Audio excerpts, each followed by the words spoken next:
आज दीपावली है और आज दीपावली होने के कारण भी मैं आपको पढ़ाऊंगा, है ना। क्लास मिस नहीं होने दूंगा। क्यों? क्योंकि फर्स्ट प्रायोरिटी है ना माय एजुकेशन, है ना। तो फर्स्ट प्रायोरिटी क्या है? पढ़ाई है, स्टडी है, रीडिंग है ना। चलिए, पूजा पाठ तो चलते रहता है, कभी रुकने वाला नहीं है, यानी कि रेगुलर आते रहेगा। लेकिन जीवन में अगर एक बार सफल हो जाएंगे तो बार बार ये कहानी नहीं बनेगी। इसलिए मेहनत करना है। मेहनत ही सफलता का क्या है? कुंजी है। मेहनत ही सफलता का देन है। जब मेहनत करोगे तो आप भी सफल होगे। लेकिन एक बार बात बता देता हूँ कि आज मैं मैथ की क्लास नहीं बताऊँगा, है ना, नहीं पढ़ाऊँगा, क्योंकि आज थोड़ा मैं भी एंगेज हूँ और एंगेज होने के कारण मैं मैथ का क्वेश्चन नहीं पढ़ा पाऊँगा। इसके लिए सॉरी। और हम टाइम नहीं लगाएंगे और फिर मैथ जी के टॉप 10 की तरफ चलेंगे। और टॉप 10 यानी कि सुपर संदूक अभी खुलेगा, है ना। तो दीपावली होने के बाद आप सुपर संदूक के खोलिए और पढ़ाई कीजिए। 10 मिनट का टाइम है, 10 क्वेश्चन 10 मिनट ओनली, है ना। तो टाइम नहीं लेंगे, चलेंगे क्वेश्चन की तरफ। देखिए फर्स्ट क्वेश्चन क्या है? भारत का प्रथम न्यूक्लियर प्लांट कहाँ स्थापित हुआ?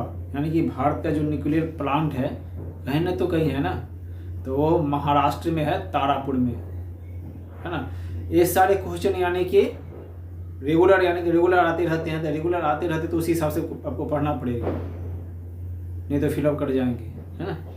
तो तारापुर है महाराष्ट्र में, वो ध्यान में रखिए। अभी लगातार एग्जाम आने वाला, बीपीएससी का भी एग्जाम आ रही है, तो उसमें भी आपको, है ना, कॉन्सेंट्रेट होकर तैयारी करना पड़ेगा।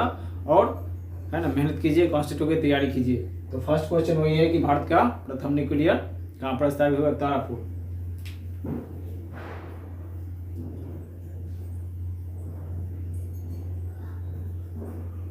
तारापुर कहाँ पे है? तारापुर महाराष्ट्र में। लिख दूं? लीजिए।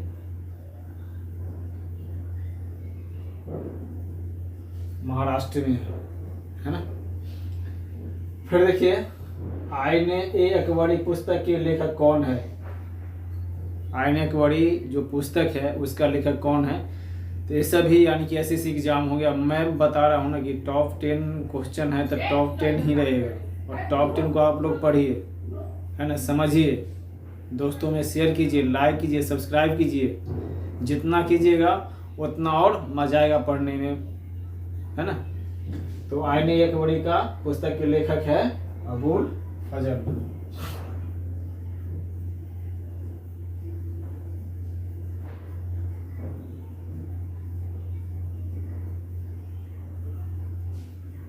है ना, अबुल फजल है। फिर नेक्स्ट क्वेश्चन में चलते हैं। तो देखिए, नीति आयोग के बारे में फर्स्ट या सेकेंड क्लास में, है ना, लेक्चर फर्स्ट या सेकेंड में बताया था कि नीति आयोग का प्रथम अध्यक्ष कौन है। नीति आयोग आखिर है क्या? तो जो पंचवर्षीय योजना आप जानते थे ना, पंचवर्षीय योजना, उसको नीति आयोग के नाम से अब जाना जाता है। उसको नीति आयोग के रूप में कन्वर्ट कर दिया गया। तो नीति आयोग के प्रथम अध्यक्ष कौन थे? तो अभी रिसेंटली हुआ है, तो नरेंद्र मोदी हैं।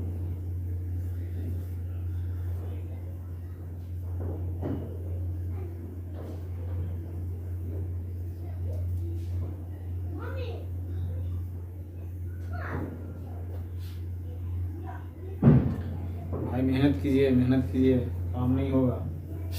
गर्ल्स या बॉयज है, मेहनत कीजिए आप, है ना। देखिए, जैसे मेहनत आप लोग किए हैं अभी दीपावली में किए हैं ना, सुबह से शाम तक लगे रहे, इसी तरीक़ा से आप अपने लाइफ के लिए लगते हैं ना, तो जो साल भर का जो रिजल्ट होगा आपका 6 महीना में बन जाएगा। तो 6 महीना में बनाने के लिए आपको इसी तरह से दीप जगमगाना पड़ेगा, है ना। दीप जगमगाइए और जल्दी सफल बनिए। फिर है राष्ट्रपति और उपराष्ट्रपति दोनों का सीट अगर खाली हो जाए तो राष्ट्रपति का कार्यभार कौन संभालेगा? देखिए, राष्ट्रपति है और उपराष्ट्रपति है, खुदा न खास अगर दोनों का सीट खाली हो जाए तो राष्ट्रपति का जो भार है कौन संभाल लेगा? कोई तो संभालेगा ना भाई, है ना। घर में कोई अगर गार्जियन है, अगर वो नहीं है तो दूसरा गार्जियन तो संभालेगा ना। तो उसको संभालने के लिए भी, है ना, कुछ नियम बनाए गए हैं, है ना। कौन संभालेगा उसको भी यानी कि दिखाया गया है।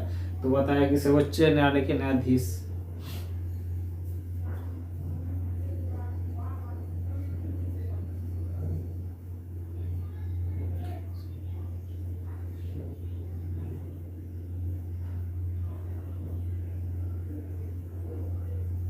सर्वोच्च न्यायालय के मुख्य न्यायाधीश,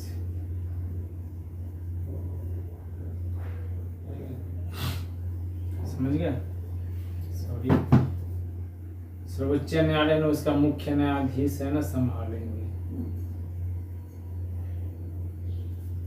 अगर राष्ट्रपति का जगह खाली है तो सर्वोच्च न्यायालय के जो मुख्य न्यायाधीश होंगे ना वो संभाल लेंगे इसका सीट, राष्ट्रपति का, अगर दोनों पद खाली हो तो। फिर देखिए, वह कौन सा राज्य है जिसको 2019 में 5 मुख्यमंत्री नियुक्त किया गया। 5 मुख्यमंत्री, आप क्या चाहिए भाई, है ना। 5 साल में 5 मुख्यमंत्री, वह कौन सा देश है।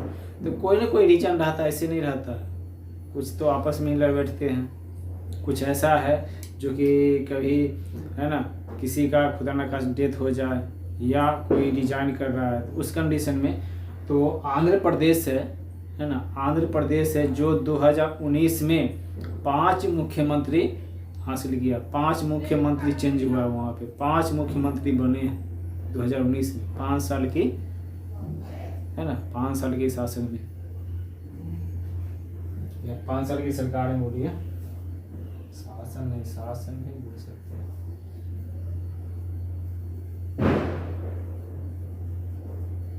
आंध्र प्रदेश, है ना, आंध्र प्रदेश में 5 मुख्यमंत्री बने 5 साल में।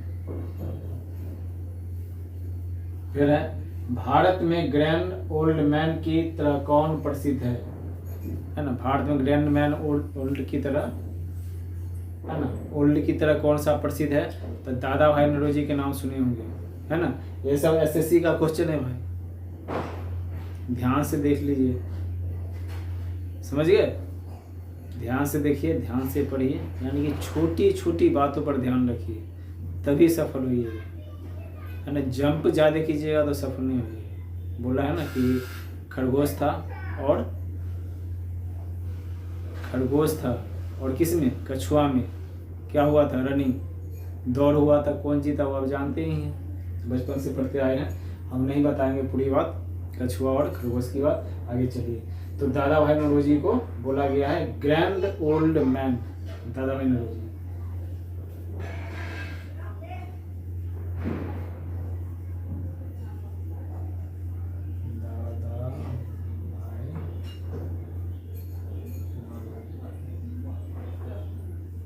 ग्रैंड ओल्ड मैन दादा भाई नौरोजी।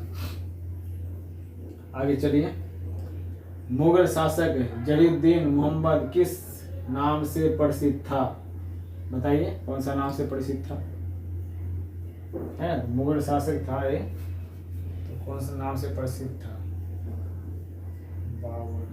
बाबर का नाम सुनिए होंगे, मुगल शासक जलालुद्दीन, है ना। ये देखिए जलालुद्दीन क्या है, VVI क्वेश्चन है, VVI क्वेश्चन है भाई, समझ गए स्टूडेंट। VVI क्वेश्चन है कि मुगल शासक जलालुद्दीन, है ना, जलालुद्दीन मोहम्मद है, वो बाबर के नाम से क्या था, प्रसिद्ध था, है ना। बाबर को भी बोला गया वही जलालुद्दीन।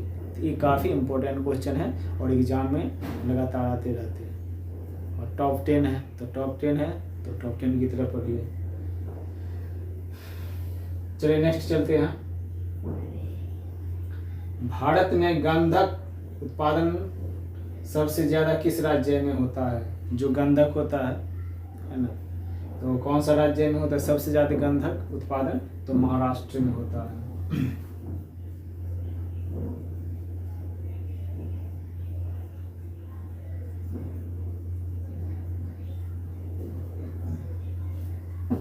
पहले काम, उसके बाद पहले फर्स्ट प्रायोरिटी ए, उसके बाद सेकेंड प्रायोरिटी आपका सेकेंड काम वर्क। आप बता रहा है, देखिए 9th number, last 9th, Bharat में कागज उत्पादन का प्रथम सफल कारखाना कहाँ लगाया गया था? जो भारत में है ना, बताया भारत में जो कागज बनते हैं वो उसका सफल जो कारखाना हुआ था, लगाया गया था, वो लखनऊ में लगाया गया था। ये ध्यान रखिएगा, अपने पड़ोस में है लखनऊ।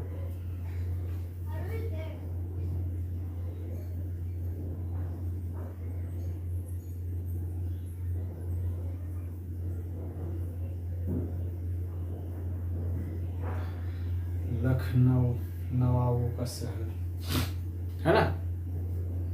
तो ध्यान रखिएगा, जो कागज का जो उद्योग था ना सफल, यानी कि जब हुआ था कारखाना जो लगाया गया था वो लखनऊ में लगाया गया था, और लखनऊ में वो कारखाना है। फिर है, देखिए भारत एवं पाकिस्तान का विभाजन किस योजना के तहत? ये भी क्वेश्चन देख लीजिए। मैं बता रहा हूँ कि जो क्वेश्चन पढ़ा रहा हूँ आप गौर से ध्यान से पढ़िए, ज़्यादा टाइम नहीं है, 10 मिनट का टाइम है। 10 मिनट में आपका 10 क्वेश्चन समाप्त हो रहा है। क्या चाहिए आपको, है ना?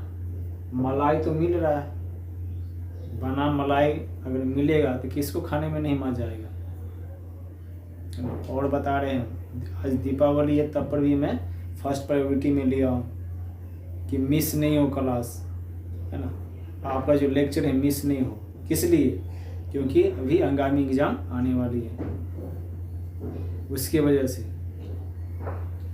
तो जब मैं कॉन्सेंट्रेट हुई इतना, तो आप भी कॉन्सेंट्रेट हुई और कॉन्सेंट्रेट होके पढ़िए। चलिए आगे चलते हैं। भारत व पाकिस्तान का विभाजन किस योजना के तहत हुआ? तो माउंटबेटन योजना था, उसके तहत हुआ है ना। इसको ध्यान रखिएगा।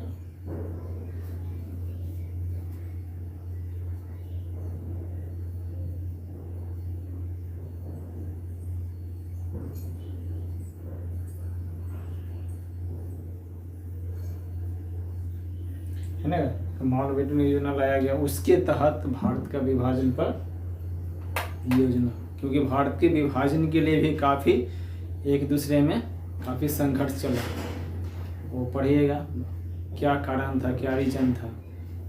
लेकिन बाद में कहाँ शरण लेते हैं लोग? अपने ही घर में। आप कितना भी, है ना, रुपया पैसा या कितना भी कुछ बन जाइए, लेकिन लोग शरण कहाँ लेते हैं ना, जहाँ उसका जन्मभूमि है।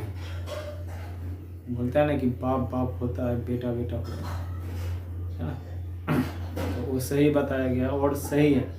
कोई भी आपको, जैसे कोई कहानी बनी है, कुछ मुहावरा बने हैं, है ना, तो इसका कुछ ऐसा रीजन है जिसकी वजह से बनी, ये नहीं ऑटोमेटिक बना दिया है कोई, है ना। जो कोई कहानी प्रेजेंट किसी ने किया है तो उसका भी रीजन है, रीजन की बदौलत ही कोई कहानी रीज होता है, इसे नहीं होता।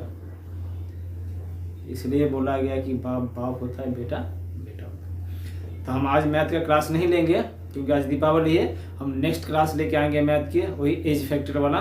तो आप अपना सुरक्षित रहिए, ध्यान रखिए और मेहनत कीजिए। वीडियो को दोस्तों में शेयर कीजिए, है ना। Thank you, welcome to next class.